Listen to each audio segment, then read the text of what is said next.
আসামের রাজধানী গুয়াহাটির পশ্চিম অংশে অবস্থিত নীলাচল পাহাড়ে রয়েছে কামাখ্যা মন্দির।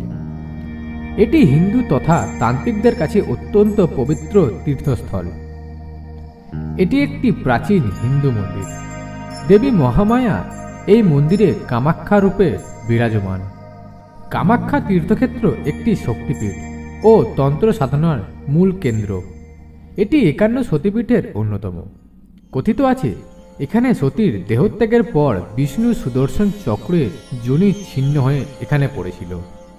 পূর্ব হিমালয়ের গারো পাহাড়ে তারাদেবীর তান্ত্রিক পুজোর প্রচলন ছিল। সেখানে আদিবাসীরা দেবীর যোনিকে কামাকি নামে পুজো করত। ব্রাহ্মণ যুগে কালিকা পুরাণে সব দেবীকেই মহাশক্তির অংশ বলা হয়েছে। সেই হিসাবে কামাখ্যাও মহাশক্তির অংশ হিসাবে পূজিত হয়। কামাখ্যা 51 সতীপীঠের অন্যতম। হিন্দু পুরাণ অনুযায়ী কামাখ্যা মন্দিরে দেবী সতীর গর্ভ ও যোনি পড়েছিল। সে কারণেই দেবী কামাখ্যাকে উর্বরতার দেবী বা রক্তক্ষরণকারী দেবী বলা হয়ে থাকে। এই মন্দির চত্বরে 10 মহাবিদ্যার মন্দির রয়েছে। এছাড়া রয়েছে 30টি দেবীর মন্দির। এর মধ্যে ত্রিপুরে সুন্দরী, মাতঙ্গী এবং কমলা প্রধান মন্দিরে পূজিত হন।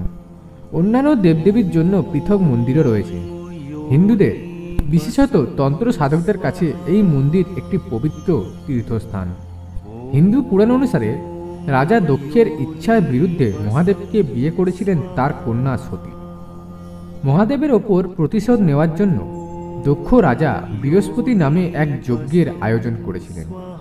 যজ্ঞে সতী কিংবা মহাদেব কাউকেই আমন্ত্রণ জানাননি দক্ষ। মহাদেবের অনিচ্ছা সত্ত্বেও সতী বাবার আয়োজিত অনুষ্ঠানে যান। সেখানে দক্ষ মহাদেবকে অপমান করেন। স্বামীর অপমান সহ্য করতে না পেরে সতী দেহত্যাগ করেন। শোকাহত মহাদেব দেবী সতীর মৃতদেহ কাঁধে নিয়ে বিশ্বব্যাপী প্রলয় নৃত্য শুরু করেন।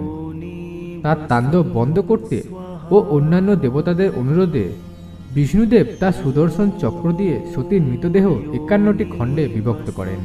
এতে সতীর দেহখণ্ড ভারতীয় উপমহাদেশের বিভিন্ন জায়গায় পড়ে এবং পবিত্র পীঠস্থান শক্তিপীঠ বা সতীপীঠ নামে পরিচিত। কামাখ্যা সেই শক্তিপীঠের অন্যতম। দেশের সবথেকে জনপ্রিয় এবং বিখ্যাত অম্বুবাচী মেলার আয়োজন করা হয় আসামের কামাখ্যা মন্দির সংলগ্ন এলাকায়। হিন্দু ধর্মের বিশ্বাস অনুযায়ী আষাঢ় মাসে মৃগশিরা নক্ষত্রের 3টি পদ শেষ হলে পৃথিবী বা ধারিত্রী মা ঋতুময়ী হয়। এই সময়টিতে অম্বুবাচী পালন করা হয় আর এই উপলক্ষে বিশাল এক মেলার আয়োজন করা হয় সেখানে। অম্বুবাচীর দিন থেকে মোট 3 দিন দেবী কামাখ্যার মন্দির বন্ধ থাকে। সেই 3 দিন কোনো মাঙ্গলিক কাজ করা হয় না। দেবীর দর্শনও নিষিদ্ধ থাকে। চতুর্থ দিন দেবী স্নান এবং পূজা সম্পন্ন হওয়ার পর মন্দিরে দেবী মূর্তি দর্শনের অনুমতি দেওয়া হয়। সেই উপলক্ষে সেখানে উপস্থিত হন লক্ষ লক্ষ ভক্ত। অবাক করা এই ঘটনাটির সাক্ষী হতে ভিড় জমান দেশি বিদেশি পর্যটকরা। কামাখ্যা মন্দিরের চারিদিকে চলে নাম সংকীর্তন। অম্বুবাচীর শেষ দিন ভক্তদের রক্ত বস্ত্র উপহার দেওয়া হয়। দেবীপীঠের এই রক্তবস্ত্র ধারণ করলে মনস্কামনা পূর্ণ হয় বলে বিশ্বাস করেন সব ভক্তরা। অম্বুবাচীর মেলা আন্তর্জাতিক স্তরে অনেক বিখ্যাত।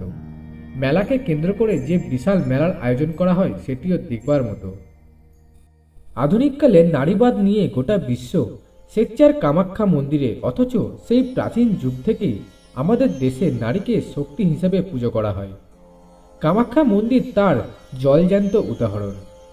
কালিকা পুরাণ এবং যোগিনী তন্ত্র অনুযায়ী প্রতিটি নারী হল শক্তির প্রতীক। এটি শক্তিবাদের প্রধান কথা। কামাখ্যা মন্দিরে 4টি কক্ষ আছে, গর্ভগৃহ এবং 3টি মণ্ডপ। মণ্ডপগুলির নাম চলন্ত, পঞ্চরত্ন এবং নাট মন্দির। গর্ভগৃহটি পঞ্চরথ স্থাপত্য শৈলীতে নির্মিত। অন্যান্য মন্দিরগুলির স্থাপত্য তেজপুরের সূর্য মন্দিরের মতো। মন্দিরের চূড়াগুলি মৌচাকের মতো দেখতে হয়। নিম্ন আসামের বহু মন্দিরে এই ধরনের চূড়া লক্ষ্য করা যায়। গর্ভগৃহটি আসলে ভূগর্ভস্থ একটি গুহা। এখানে কোনো মূর্তি নেই, শুধু একটি পাথরের সরু গর্ত দেখা যায়। গর্ভগৃহটি ছোট এবং অন্ধকারাচ্ছন্ন। সরু খাড়ায় সিঁড়ি পেরিয়ে সেখানে পৌঁছাতে হয়। ভেতরে ঢালু পাথরের একটি খণ্ড রয়েছে, সেটি যোনির আকৃতি বিশিষ্ট। এটিতে প্রায় 10 ইঞ্চি গভীর একটি গর্ত দেখা যায়।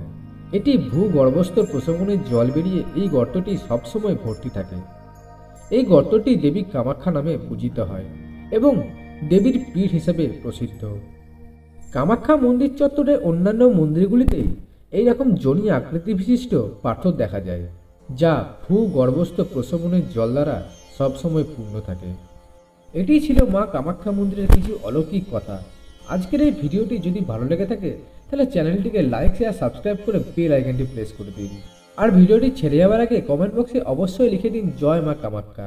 দেখা হচ্ছে পরের ভিডিওতে, ততক্ষণ পর্যন্ত ভালো থাকুন, সুস্থ থাকুন, জয় হিন্দ। योनि बसं स्वाहा।